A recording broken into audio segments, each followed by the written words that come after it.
अस्सलामुअलैकुम, मैं हूं मोहम्मद हारिस। आप देख रहे हैं मेरा यूट्यूब चैनल जीपीएस न्यू बुकनवाल। तो आज की इस वीडियो में हम ईसीसीई की 5 डेज़ की जो ट्रेनिंग है उसका डे 2 डिस्कस करेंगे। डे 1 की वीडियो चैनल पर अपलोड है, अगर आपने अभी तक वो वीडियो नहीं देखी तो आप जाकर उसको चेकआउट कर सकते हैं। तो जो डे 2 है वो डे 1 की निस्बत मुख्तसर भी है, इस तरह से कि डे 1 के अंदर थ्योरी ज़्यादा थी।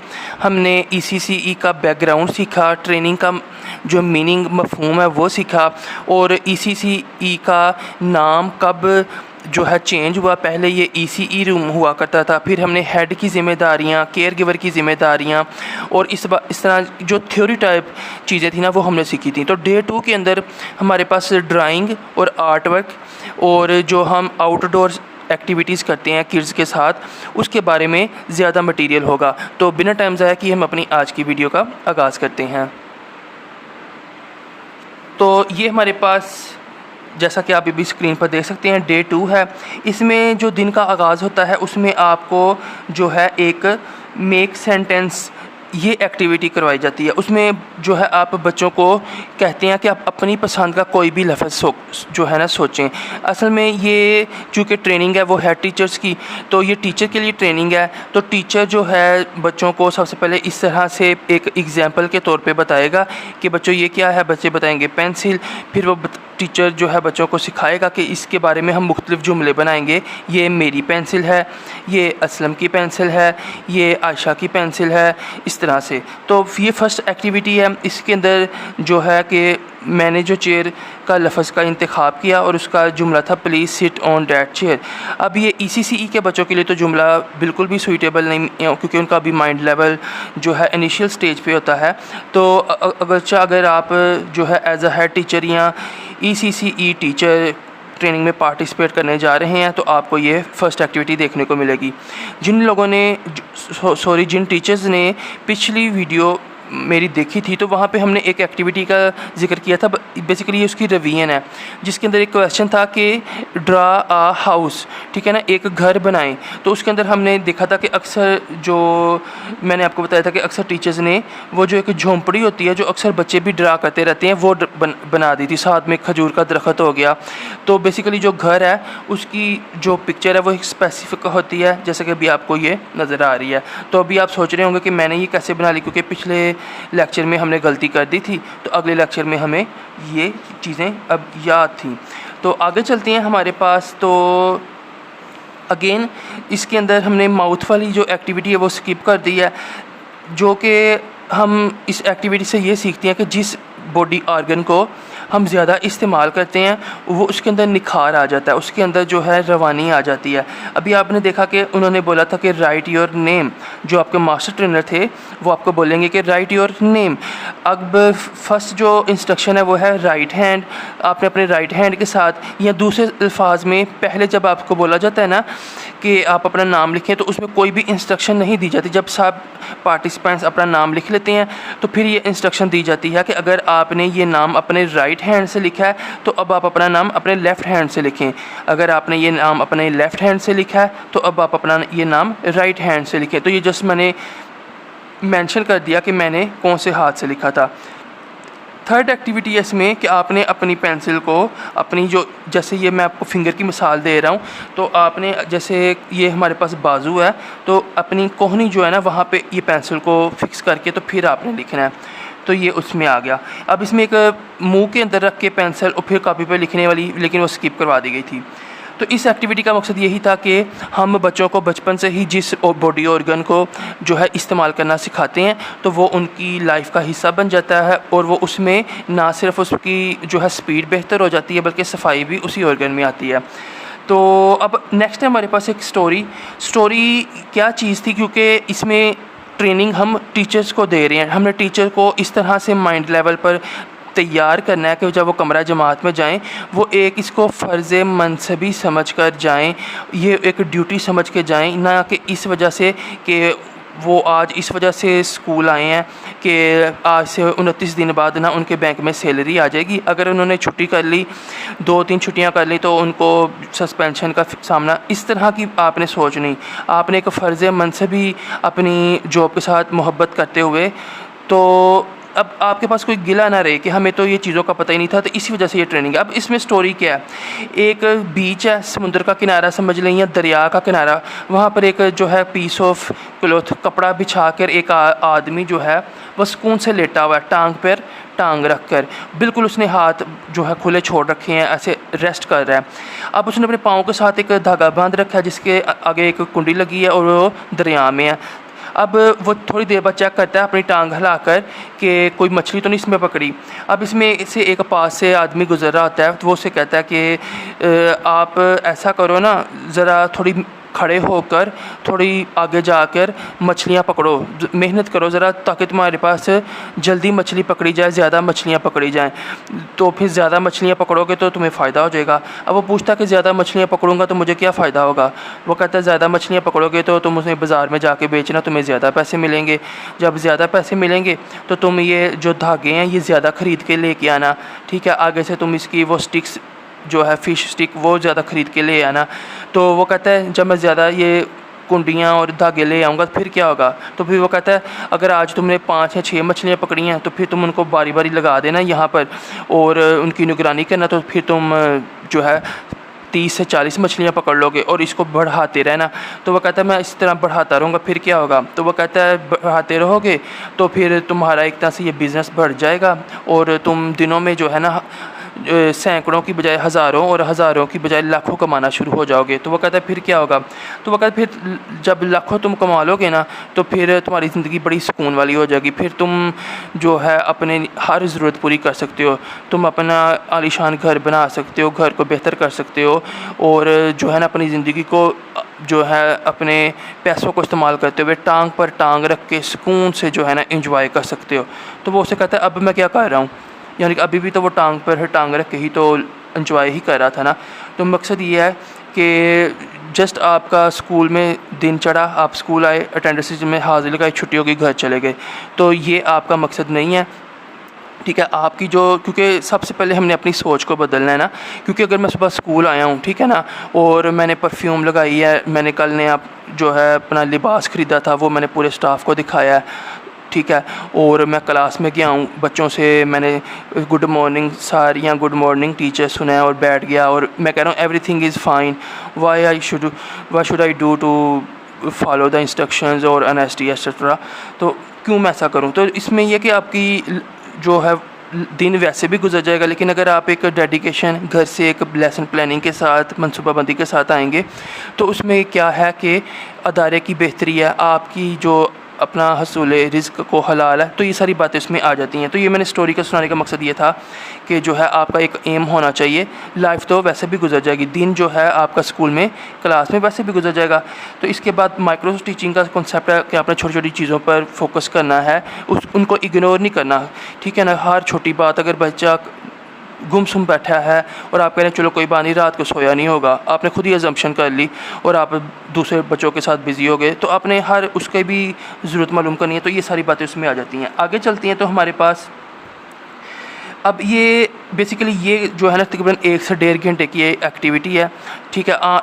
क्योंकि इसमें हर ग्रुप बनता है, ठीक है। ग्रुप ने जो है तकरीबन 5 या 10 मिनट वो ले ही जाता है एक्सप्लेन करते हुए ना, और ड्रा करते हुए भी वो तकरीबन 20 से 25 मिनट ले जाता है। तो ये आसानी से 1 घंटा तो इसी में निकल जाता है। अब इसमें जो है मैंने अपनी जो क्लास थी हमारी उसमें जो पार्टिसिपेंट्स ने ड्राइंग्स ड्रा की थी, मैं वीडियो को रोककर उनके क्लिप्स आपके साथ शेयर कर दूँगा। तो अब इसमें होता ही है कि आपने इस एक्टिविटी में आपको चार्ट पेपर प्रोवाइड किए जाते हैं, 6 लोगों का, 5 लोगों का, 4 लोगों का, according to the strength of your class group बनाए जाते हैं और हर ग्रुप में ना एक टॉपिक असाइन किया जाता है। जैसे हमारे ग्रुप में असाइन किया गया फ़िज़िकल सेफ्टी मिसाल के तौर पर ना, दूसरा वाला जो ग्रुप था उसको इमोशनल सेफ्टी असाइन कर दिया गया ग्रुप, ठीक है ना। फिर तीसरे वाले को welcome to the door of knowledge, फिर strong roads bright future, health and hygiene, इसमें एल नहीं लिखा हुआ, ठीक है। Importance of water, child friendly environment. अब ये क्या था कि आपने इन टॉपिक्स के ऊपर, इनका अनुमान था तस्वीरें बोलती हैं। जो बच्चे हैं ना उनको आप बोर्ड के ऊपर कोई ECCE के बच्चों के लिए आप कोई भी लाइन लिख देना, वो भी पढ़ना नहीं जानते, उनको नहीं समझ आएगी, ठीक है। अगर आप बोर्ड के ऊपर कोई मुस्कुराता हुआ चेहरा बना देंगे ना तो उनको समझ आएगा ही इज़ हैप्पी। अगर रोता हुआ चेहरा बना देंगे, साथ में एक आप समझ लें कि टूटा हुआ खिलौना बनाएंगे ना, तो बच्चे समझ जाएंगे खिलौना टूटने की वजह से वो रो रहा है। तो हम 1 बाय 1 जो है ना इनको अब डिस्कस कर लेते हैं। तो जो सा डाटा अवेलेबल था वो मैंने इकट्ठा किया है। पहला फ़िज़िकल सेफ्टी, तो इसमें ये जो ग्रुप था उसने ड्राइंग कुछ इस तरह से ड्रा की थी। तो आपने देख सकते हैं हमने बच्चों को बताया कि जहाँ पे बिजली हो वो ख़तरे का निशान है। साइकिल पर गैर ज़रूरी स्टंट करने से जो है आप गिर सकते हैं, चोट लग सकती है। आप बिना देखे सड़क पर भागेंगे, दौड़ेंगे और देखे बगैर सड़क क्रॉस करेंगे तो गाड़ी में बच सकते हैं।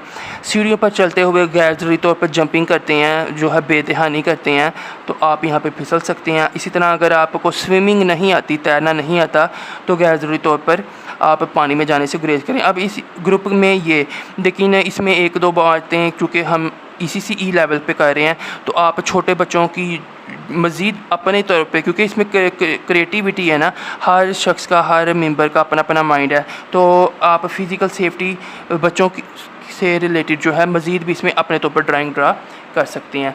तो नेक्स्ट है हमारे पास इमोशनल सेफ्टी। तो इमोशनल सेफ्टी के लिए जिस ग्रुप ने अपने इंतखाब किया तो वो अभी आप चेक कर सकते हैं, स्क्रीन पर नज़र आ रहा है, ठीक है ना, कि ये एक हार्ट बना हुआ है। ये हार्ट को 2 हाथों ने पकड़ रखा है, ठीक है। और इसी तरह ये कान है, क्योंकि हमारे कान जो हैं वो जब कोई अच्छी बात सुनते हैं तो पूरा बॉडी में उसका एक पॉजिटिव असर दौड़ जाता है। अपनी हदूद में रहकर काम करना चाहिए। एक चीज़ है गिव रिस्पेक्ट, टेक रिस्पेक्ट। अगर आप किसी को रिस्पेक्ट दोगे तो आपको रिस्पेक्ट मिलेगी, और रिस्पेक्ट वो नहीं है जो एक चेयर की वजह से आपको मिलेगी। अगर लेट्स सपोज आप यहाँ पे एक चेयर पर बैठे हैं, बच्चा आपके लिए स्टूडेंट के तौर पर सामने बैठा है, या आप एम्प्लॉय के तौर पर बैठे हैं, एम्प्लॉय सामने बैठा हुआ है, वो इज्जत वक्ती तौर पर होगी। कोई बुराई सुनते हैं या नेगेटिविटी, तो उसका भी, तो इमोशनल सेफ्टी हमने दूसरों की किस तरह से करनी है, हाथ मिलाना, ठीक है।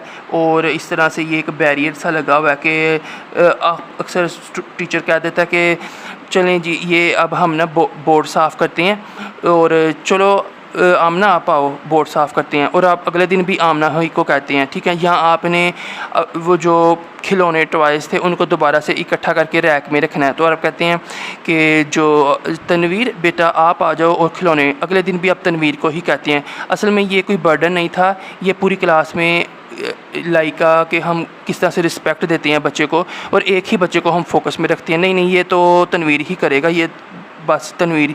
तो इस तरह आपने एक बच्चे को फोकस नहीं करना। इस तरह बाकी जो बच्चे हैं ना उनमें इमोशनल जो सेफ्टी है, उसका लैक ऑफ इमोशनल सेफ्टी का कॉन्सेप्ट आ सकता है। इसमें और बहुत सी चीज़ें, क्योंकि आप चूँकि ऑलरेडी जो है ट्रेंड टीचर हैं, मेरा काम आपको एक जो है हिंट बताना है। आगे इससे आपने खुद से मज़ीद बातें किस तरह से जनरेट करनी है वो आपको ऑलरेडी पता है। तो ये एक सैम्पल के तौर पर जो क्लास में ग्रुप की तरफ से ड्रा किया गया था। तो अब इसमें जो है हमारे पास आगे आता है कि 4 इमोशनल इंस्टिंक्ट्स होते हैं, ठीक है ना। 4 तरह के जो जज्बात हैं ना वो होते हैं खुशी, खौफ, उदासी, गुस्सा।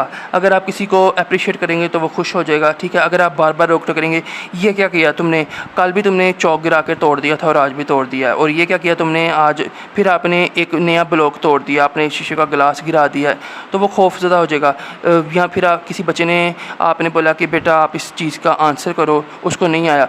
एक तो आप जिससे जब भी पूछे ना आपको गलत ही आंसर आता है, तो आपने डिस्करेज कर दिया, फिर वो अगली बार बोलने से ही झिझकेगा, वो हाथ ही खड़ा नहीं करेगा या हाथ ही खड़ा नहीं करेंगे। उदासी, तो इसमें अभी आपको शुरू में बताया कि नहीं ब्लॉक्स तो तनवीर ही उठाएगा और तो कोई नहीं उठाएगा, तो जो दूसरे बच्चों ने रिस्पॉन्स किया था कि हम आएँ, उनमें उदासी हो सकती है। गुस्सा, तो इसमें यह है कि 2 बच्चों की आपस में जो है लड़ाई हुई, जिसकी गलती थी हमने उसको तो नहीं डांटा, और जिसकी नहीं गलती थी तो हमने उससे कहा कि आप भी थोड़ा ध्यान रखा करो ना, हर वक्त उलझते नहीं रहते, तो उसमें फिर उल्टा बच्चे में गुस्सा आएगा लेकिन वो शो नहीं करेगा। तो ये हमारे पास एक इमोशनल सेफ्टी है।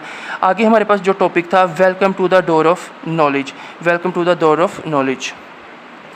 तो जो है मिस्टेकनली जो है ना मुझे एक्सेस नहीं थी, ये वाला जो ग्रुप था वेलकम टू द, इसमें क्या चीज़ ड्रा की गई थी कि एक ट्रेन थी, ठीक है ना, एक स्कूल की बिल्डिंग बनी हुई थी, उस ट्रेन के हर डिब्बे पे ना जो है ना लिखा हुआ था कि आप करेज, ठीक है ना, मैथ्स, ठीक है ना, फिर आप समझ लें कि डिसीजन मेकिंग, ठीक है ना, डिसिप्लिन, इस तरह के ना उस हर बॉक्स के ऊपर ना डिफरेंट टैग्स मौजूद थे ना।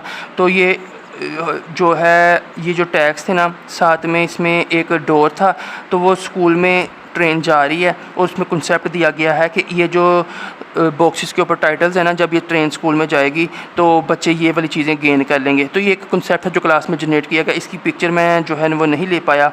Welcome to the door of knowledge. आगे हमारे पास स्ट्रॉन्ग रूट्स ब्राइट फ्यूचर। जितनी ज़्यादा मजबूत जड़ें होंगी मुस्तकबिल उतना ही रोशन होगा। तो इसमें जो है ये भी एक्सेसिबल नहीं है। इसमें जो ग्रुप था तो उसमें क्या था कि एक पौधा बनाया गया था जिसकी जड़ें काफ़ी ज़्यादा लंबी और मज़बूत थी ना। तो ऊपर जो पौधा था उसके ऊपर जो फ्लावर था वो काफ़ी ज़्यादा हैप्पी नज़र आ रहा था ना। तो इसमें बताया गया था कि जड़ें जितनी ज़्यादा मज़बूत होंगी वो ज़मीन से उतने ज़्यादा मतलब कि मिनरल्स वगैरह लेगा, पानी लेगा, तो वो हैप्पी आएगा। और उसके अंदर जो जड़ें थी ना तो उसके अंदर कॉन्सेप्ट्स, किसी जड़ के ऊपर कॉन्सेप्ट्स, किसी जड़ के ऊपर जो है डिसिप्लिन, ट्रेनिंग, इस तरह की चीज़ें टाइटल्स दिए गए थे। और ऊपर जो है वो फ्लावर के ऊपर आउटपुट लिखा हुआ था ब्राइट फ्यूचर। तो ये एक उस तरह का जो कंसेप्ट है वो क्लास में दिया गया था 4 के लिए। तो नेक्स्ट इंपॉर्टेंस ऑफ वाटर, इसका भी मेरे पास आर्ट वर्क नहीं है, लेकिन ये इसको मैं आपको बता देता हूँ। इसमें क्या था कि जो ग्रुप था, चूँकि ग्रुप था उसके अंदर ना आप समझ लें उन्होंने जो टॉपिक, उसमें एक नलका बना हुआ है, उसमें से पानी की ज़र है, साथ पे क्रॉस का निशान है कि हमने नलके को टाइम पे बंद करना है। इसी तरह जो है जो मतलब कि पानी की टैंकी है वो गिर रही है। इस तरह डिफरेंट सिनेरियोज बना के ना तो पानी की अहमियत को बताया गया था। आगे हमारे पास चाइल्ड फ्रेंडली इन्वायरमेंट। अब चाइल्ड फ्रेंडली इन्वायरमेंट, अब इन सारी ड्राइंग्स का मकसद यही था कि तस्वीरें बोलती हैं। छोटे बच्चों को लिखी हुई तहरीरें पढ़ना नहीं आती। अगर आप यही तस्वीरें चार्ट पेपर बनाकर डेली का एक कॉन्सेप्ट बोर्ड के ऊपर जो है चिस्मा कर देते हैं, क्योंकि आपको इसमें 2 A4 साइज़ के रिम भी दिए गए हैं ना, तो आप उन्हीं पेजेस पर या चार्ट पेपर पर जो आपको बड़े ख़रीद के आप लाए हैं किट में, तो डेली का एक चार्ट पेपर अगर आप बोर्ड पे चिस्मा कर देंगे तो बच्चे कोई ना कोई अच्छी बात डेली की सीखेंगे। अब ये चाइल्ड फ्रेंडली इन्वायरमेंट है, इसका बाई चांस आप समझ लें कि मुझे एक्सेस मिल गई, तो आप देख सकते हैं कि उस ग्रुप मेंबर ने किस तरह से इसको पेश किया है। तो इसमें आप देख लें ये एक हाथ मिला रहे हैं, ठीक है, बच्चे खेल रहे हैं, कुछ एनिमल्स हैं, तो ये चाइल्ड फ्रेंडली इन्वायरमेंट है। तो आप इसको जो है इस तरह से अब आप इसको अपने तौर पर भी ड्रा कर सकते हैं। तो इसके बाद जो है ये हमारे पास एक यूट्यूब वीडियो थी जिसके कंटेंट्स मैं अगले पेज पर शेयर कर रहा हूँ आपसे। तो नेक्स्ट था हमारे पास बेसिकली कोचिंग और मेंटोरिंग के अंदर डिफरेंसेस। कोचिंग क्या होती है? कोचिंग बेसिकली एक फॉर्मल तरीका है, इसमें इंडिविजुअल इन्वॉल्व होते हैं और टास्क ओरिएंटेड होती है ना। जैसे अगर आप क्रिकेट में जा रहे हैं ना तो बैटिंग का कोच अलग होगा, ठीक है ना, और जो बैटिंग का कोच होगा ना वो बैटिंग की टिप्स सिखाते हुए बॉलिंग के बारे में इतना नहीं बताएगा कि आपने बॉल को कैसे पकड़ना है, ठीक है। हाँ, ये बताएगा कि बॉल आएगी किस तरह से फास्ट। इसी तरह अगर आप बैटिंग के अलावा बॉलिंग है तो बॉलिंग वाला। तो ये हमारे पास कोचिंग क्या है, ये शॉर्ट टर्म होती है, टास्क ओरिएंटेड प्रोसेस होता है। इसमें जो कोई टास्क है ना मखसूस, उसके ऊपर ही अगर बच्चे की लिखाई नहीं ठीक, आप उस पर फोकस करेंगे तो ECCE लेवल पे तो हम बच्चों को लिखना पढ़ना बताएंगे ही नहीं ना। ये प्ले बेस लर्निंग है, ठीक है, बस खेल में पढ़ना है। तो एट इम्प्रूविंग एन इंडिविजुअल्स, ठीक है ना। तो इसमें आप इंडिविजुअल का एक ख़ास टास्क, बस किसी बच्चे को अगर कलर में मुश्किल पेश आ रही है तो आप उसको येलो कलर का नहीं पता चल रहा, आप उसको येलो कलर की ही चीज़ें बताएं। अगले दिन आप उसमें से मिक्स कलर की चीज़ें बताएं। आप उसको पूछें कि भाई अब आप असेसमेंट के लिए किस में से येलो चीज़ें, ये अकॉर्डिंग टू जो है सिचुएशन आप इसको परफॉर्म कर सकते हैं। तो on individuals through current performance through training and supervision by a superior, it is structured and planned। तो ये एक स्ट्रक्चर और प्लान होती है।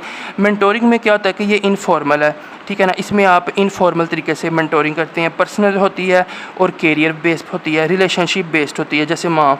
तो इसमें आप ना किसी से मुतासर होके तो उसकी बातों पे अमल करते हैं दिल से। तो ये लॉन्ग टर्म है, रिलेशनशिप है, ओरिएंटेड प्रोसेस है, focused on career and personal growth. It is an advisory of an informal process where a senior person supports a fresher, ठीक है ना। तो both are vital at different stages of an employee's life to ensure efficient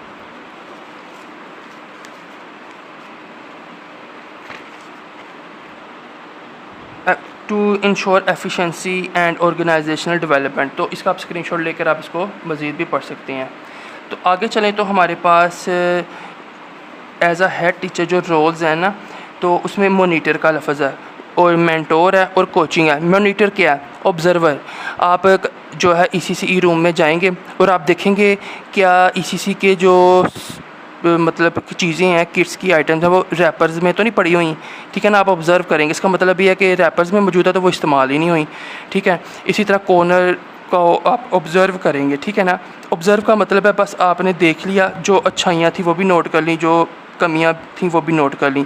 inspect. अब inspect में क्या होगा कि inspection में आप देखेंगे कि केयर गिवर क्लास में मौजूद है, वो एब्सेंट तो नहीं है, एब्सेंट है तो कितने दिनों से एब्सेंट है।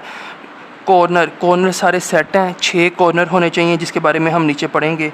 एक्टिविटीज़, आपकी क्लास में जो ECC रूम में जो वाइट बोर्ड लगा है वो फिल है, जो सॉफ्ट बोर्ड है उसके ऊपर जो चीज़ें लगाई गई हैं पेज, उनके ऊपर डेट चेक करेंगे, आखिरी बार कब उसको अपडेट किया गया था, ठीक है ना। फिर प्ले बेस, क्या उसमें टीचर बच्चों को सफ़ों के ऊपर ये तो नहीं कहा हुआ कि ABC नीचे नीचे लिखो, ठीक है। ये राइटिंग बेस तो है ही नहीं है, इसमें सबक ना सुनना है, ना लिखने के लिए कहना है, ना कोई चीज़ टीचिंग करनी है, बस प्ले बेस है। आपने जो भी चीज़ आपने सिखानी है, कलर्स नेम्स ना सिखाने हैं, कोई भी चीज़ सिखानी है, आपने उसके अंदर कोई ना कोई खेल की सरगर्मी को शामिल करना है। तो ये इंस्पेक्शन होगी। फिर डायरेक्ट का मतलब है कि डायरेक्शंस देना। अगर किसी जगह पे आपको कोई कमी नज़र आई है तो आपने हदायत देनी है, लेकिन ये हदायत इस तरह से होगी कि आपने कहना है कि जो मैं कह रहा हूँ आपने इसी तरह ही करना है। ये ऑर्डर बेस्ड जो है ना एडवाइस होगी, ऑर्डर बेस्ड एडवाइस, ठीक है ना। मिसाल के तौर पर अगर जो है बच्चे वो ए ऊपर लिखा तो नीचे ए हाथों से लिख रहे हैं, उनको पेंसिलें दी गई हैं, तो आप टीचर से बोलेंगे कि भाई आपने ये काम नहीं करवाना, ठीक है। वन टाइम आपने बोर्ड पर ए लिख दिया, एप्पल बना दिया, ठीक है। अब आपने हर बच्चे को जो है एक एप्पल बना दिया पेज के ऊपर, ठीक है। आपने बच्चों को कलर्स दे देने हैं कि बच्चों इसके अंदर रंग भरो, ठीक है। साथ में एक ए लिखा हुआ है डबल, उसके अंदर बच्चों को कहा आप इसमें रंग भरो, तो आपने खेल में, ठीक है ना। तो इस तरह से आपने जहाँ पे आपको कोई कमी नज़र आए तो after completion of this training you will be able to provide relevant instructions, ठीक है ना। जहाँ पे वो गलती कर रहे हैं तो आपने उनको डायरेक्शन। फिर मेंटोर क्या होता है? ऑब्जर्व, ठीक है ना। ऑब्ज़र्व करना, रियलाइज़ करना, गाइडेंस देना एंड सपोर्ट करना ताकि उनकी डेवलपमेंट हो, तो ये भी हेड का रोल है। फिर कोचिंग में क्या आ जाएगा? स्किल्ड, मोर एक्सपीरियंस, क्योंकि head teacher is more experience man, मतलब हेड टीचर का जो एक्सपीरियंस है ना वो केयर गिवर से ज़्यादा है। हो सकता है उस इंस्टीट्यूट में उस हेड को या पूरे उसके जो जॉब का कैरियर है उसमें 10 से 15 साल हो गए हों, तो उसका एक्सपीरियंस नो डाउट ज़्यादा है। तो कोचिंग में क्या होगा कि आप उसको जो है ना अपने एक्सपीरियंस की बेस पर मज़ीद गाइडेंस करेंगे। वन एरिया आप एट अ टाइम लेंगे, सारे एरियाज़ को नहीं कि आपने झाड़ ही पिलाना शुरू कर दी, कुछ ही एक एरिया को पकड़ लेंगे, उसको इम्प्रूव कराने के बाद आगे। तो ये 3 रोल्स हैं। आगे हम बात कर लें कि ECC के रूम के अंदर 6 कॉर्नर्स, इसमें जो पहले 3 कॉर्नर्स हैं ना इन वन लाइन, ये आपने साथ जोड़ के रखने हैं, ठीक है ना। ऐसा नहीं होगा आर्ट्स कॉर्नर पहले है, आर्ट्स के साथ आपने वर्ल्ड अराउंड अस का कॉर्नर बना दिया, नहीं, आर्ट्स, मैथ और साइंस। अब आर्ट्स का जो कॉर्नर है ना, इसके ऊपर जो आपने टाइटल देना है तो आपने क्रिएटिव आर्ट कॉर्नर भी लिख सकते हैं, आर्ट्स भी लिख सकते हैं। दूसरा कॉर्नर है मैथ के अंदर आपने बच्चों को गिनती लिखना नहीं सिखानी, नुक्ते गिनती पे लिख नहीं, आप इसमें डिफरेंट मैथ के कॉन्सेप्ट्स बच्चों को सिखाएंगे, जिसमें चंद मिसालें मैंने यहाँ पे लिखी हैं। इसके अलावा भी अनगिनत मिसालें मौजूद हैं, आपने किट आइटम्स को जो है ऑब्ज़र्व करना है। इसमें लॉन्ग शॉर्ट का कॉन्सेप्ट है, खाली भरा हुआ का कॉन्सेप्ट है, भारी और हल्के का कॉन्सेप्ट है। शेप्स की अब आप बच्चों को ये नहीं कहेंगे बच्चों पेंसिल पकड़ के ट्रायंगल बनाओ, हमने बच्चों को ट्रायंगल बताना ही नहीं है कि किस तरह से पेंसिल से बनानी है, बल्कि हमने बच्चों को शेप्स दिखानी है कि this is triangle, this is square shaped. तो इस तरह से फिर साइंस कॉर्नर होता है, लैंग्वेज कॉर्नर होता है, लाइब्रेरी कॉर्नर होता है, world around us, home corner, ठीक है ना, तो कम्युनिटी कॉर्नर। ये सारे नाम हैं, इनमें से कोई एक नाम आप 6 जो कॉर्नर होगा ना उसके ऊपर लिख सकते हैं। तो इसमें क्या चीज़ें आएंगी, घर, स्कूल, रास्ते में नज़र आने वाली तमाम चीज़ें। इसका भी आप स्क्रीनशॉट सेव कर लें। तो आगे चलते हैं, हमारे पास क्या चीज़ आती है। तो नेक्स्ट था कि जो है स्पेसिफिक इंस्ट्रक्शन, और आप समझ लें कि क्लोज, रेस्ट्रिक्टेड रिस्पॉन्स क्वेश्चन और ओपन एंडेड क्वेश्चन। आपने बच्चों से बोला बच्चों एप्पल बनाओ, ठीक है ना, तो बच्चों ने एप्पल बना दिया, ठीक है। अब आपने बोला कि draw what you do when you are happy. ये एक टफ क्वेश्चन है according to the mind level of head teachers, क्योंकि तो आप इस तरह का एक क्वेश्चन है। अब इसमें क्या है कि आप इसमें बताया ही नहीं गया कि आप इसमें हर बच्चे का रिस्पॉन्स अलग होगा, ठीक है ना।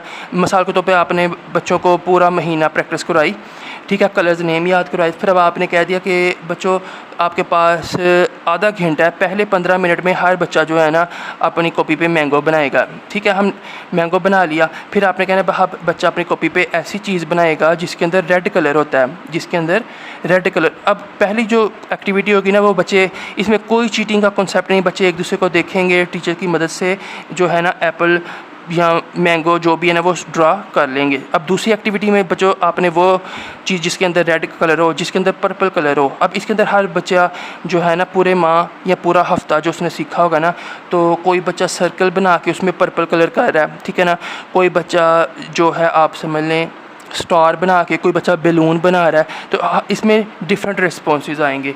तो इसका भी आप जो है स्क्रीनशॉट सेव कर लें, क्योंकि ये तो सुबह 9 बजे से शाम 4:45 बजे तक की ट्रेनिंग है, और इतनी लंबी ट्रेनिंग को एक वीडियो में तो नहीं समझाया जा सकता, लेकिन उसके जो मेन पॉइंट्स हैं वो मैं आपके साथ शेयर कर सकता हूँ, ताकि अगर कोई मिसिंग है, कोई ट्रेनिंग के बाद नया हेड बनता है या कोई भी ऐसा, तो आप यहाँ से वो चीज़ें सीख सकते हैं। आगे चलते हैं। तो अब आगे थी हमारे पास कुछ एक्टिविटीज़, आउटडोर एक्टिविटीज़, कि किस तरह से हम जो है, क्योंकि बच्चे जो होते हैं ना वो एक बात जब सुनते हैं ना तो उसको जब आगे आगे ट्रांसफ़र करते हैं ना, तो लास्ट पे पहुंचने तक वो बात जो है वो बदल जाती है। मिसाल के तौर पर ये एक टीचर्स की रो है, ठीक है ना, इसमें पहले जो था ना उसको पहले मेंबर को, पार्टिसिपेंट को एक सफ़े पे लिखा हुआ ये लफ्ज़ दिखाया गया, जुमला लूमड़ी कौवा लूमड़ खा गया, ठीक है। अब इसने ये वाला इसके कान में बोला, इसने इसके कान में बोला, इसने इसमें कान में बोला, और आखिर तक पहुँचते हुए, ठीक है ना। तो जब इसने ये पूरे ग्रुप के सामने एक्टिविटी के इख्तिताम पर बताया कि मुझे क्या सुनाई दी है, तो इसने बताया कि मुझे ये सुनाई दी है कि मेरे पिछले वाले टीचर ने बोला था लूमड़ी कौवा खा गया, इस तरह। तो मतलब कि कोई एक आधा लफ्ज़ मिस हो गया था। इसी तरह फिर इसको इशारा किया मास्टर ट्रेनर ने इस तरह से रोटी पका के, तो ऐसे लगाने का जैसे तंदूर में लगाती हैं, लेकिन लास्ट पे टीचर तक पहुंचने तक जो ये वाला तो कायम रहा, और ये वाला जो पार्ट था ना ये मिस हो गया। इसी तरह फ़ोन करने का इशारा इसको बताया गया कि आप ऐसे करो, और वो लास्ट पे पहुंचने तक जो है ना बस कान को हाथ लगाने तक बात रह गई। तो ये एक्टिविटीज़ हैं जो आप बच्चों को रिपीट करवा सकते हैं। इसमें क्या है, बच्चों का जब क्लास के अंदर टीचर बात कर रहा होता है ना, तो बच्चे फोकस किस तरह से कायम रखेंगे, इन एक्टिविटीज़ की मदद से बच्चों का जो है माइंड डेवलपमेंट हो सकती है। अब इसके लिए एक रेड मॉडल का इस्तेमाल है, इसको आप मज़ीद गूगल पर सर्च कर सकते हैं, फॉर क्रिटिकल थिंकिंग। अब ये जो पीछे हमने एक्टिविटी की है ये भी क्रिटिकल थिंकिंग थी, ठीक है ना। इसमें बच्चों को ये नहीं बताया गया था कि आपने क्या चीज़ जो है ड्रा करनी है। अब जैसे मुझे सवाल पूछा गया कि आप जब खुश होते हैं तो क्या करते हैं, तो मैंने ये एक गेम कंसोल बना दिया कि मैं गेम्स वगैरह खेल कर अपना हैप्पी टाइम पास करता हूँ।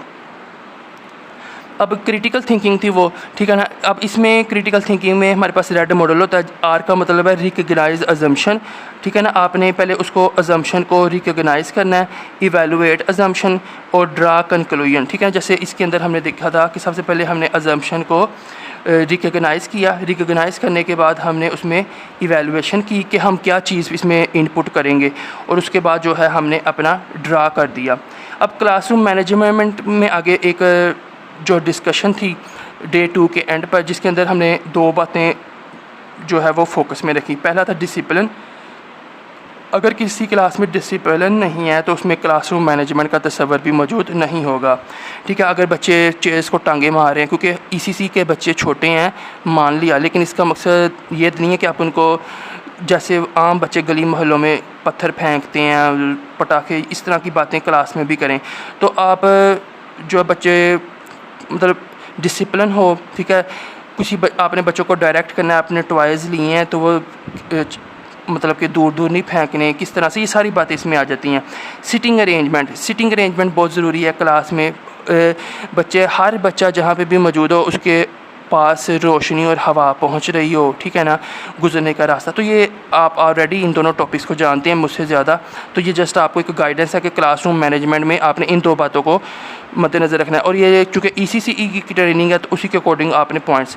अब हमारे पास इसमें 2 बातें और बताई गई थी कि कोई चीज़ आपने रैपर में जो है ना वो नहीं रखनी। ECC रूम में कोई भी चीज़ आपकी रैपर के अंदर नहीं होनी चाहिए। उसका अगर कोई भी हाई अथॉरिटी की तरफ से विज़िट होता है तो उसका यही कंसीडर किया जाएगा कि इस चीज़ को इस्तेमाल नहीं किया जा रहा, इसी वजह से ये रैपर में है। डिब्बे में, शापर में कोई चीज़ नहीं रखनी। हर 6 माह बाद 25,000 रुपये फ़ंड मिलेगा। तो इसमें यह था कि अगर आपने ये नहीं कहना कि पेंसिलें ख़त्म हो जाएंगी, इरेज़र्स ख़त्म हो जाएंगी, आपने बच्चों पे लगानी है। खिलौने टूटते हैं, टूट जाएं, लेकिन बच्चों के हाथों में आपने लाजमी देने हैं। इसमें यह कि आपको हर 6 माह बाद ना साल का 50,000 और 6 माह बाद 25,000, आप इसी 25,000 से वो जो बच्चों को ड्राइंग के लिए आप रिम ख़रीद सकते हैं, पेंसिलें ख़रीद सकते हैं, कलर, वाटर कलर, क्रेयॉन्स, जो चीज़ आपकी ख़त्म होगी वो आप इन पैसों से ख़रीद सकते हैं। तो यही थी आज की ट्रेनिंग, मतलब कि डे 2। अब जो है इसमें आप मुकम्मल वीडियो देखा करें, ठीक है ना। फिर कोई क्वेश्चन हो आप कमेंट सेक्शन में पूछ सकते हैं, और जो टीचर्स वीडियोस को देखते हैं वो उनको रिप्लाई कर सकते हैं। अगर मेरी नज़र पड़ जाए तो मैं भी रिप्लाई करूँगा। तो आज की वीडियो में इतना ही। उम्मीद है आपको ये वीडियो पसंद आई होगी। पहली वीडियो थ्योरी बेस्ड थी, सिर्फ उसमें ज़बानी कलामी बातें ज़्यादा थीं, ठीक है ना। तो इसके अंदर एक्टिविटीज़ और आर्ट वर्क ज़्यादा था। डे 3 की वीडियो में इंशाल्लाह ताला दोबारा मैं आपके साथ जो कंटेंट होगा वो शेयर करूँगा। अब तक के लिए इतना ही। चैनल को सब्सक्राइब कर लें, वीडियो को लाइक कर लें। मैं हूँ मोहम्मद हारिस। अल्लाह हाफिज़।